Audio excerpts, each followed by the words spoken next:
మొన్నెవరో నాకు ఒక మీమ్ చూపిస్తా ఉన్నారు. ఆ ఫోన్లో ఆ మీమ్ చూస్తే ఒకరు జగన్మోహన్ రెడ్డి లాగా మాట్లాడుతున్నారు. మా చిన్నాయనను నేను హత్య చేస్తే మీకేంటి నష్టం అని. మా చిన్నాన నేను చంపుకుంటా, నేను నరుక్కుంటా, మీకేంటి నష్టం.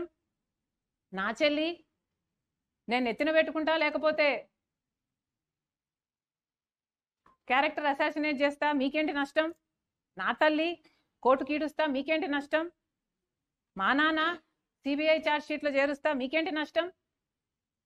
మా చిన్నాన్న, మా చెల్లి, మా అమ్మ, మా నాన్న నేనేం చేసుకుంటే మీకే అని అడుగుతున్నారు జగన్ రెడ్డి క్యారెక్టర్. ఏమనాలి? ఇది పర్సనలా? మీది sick mind set. That's what it is. వీళ్ళకి నేను చెప్పాల్సిందల్లా, నేను పర్సనల్గా మాట్లాడటం లేదండి.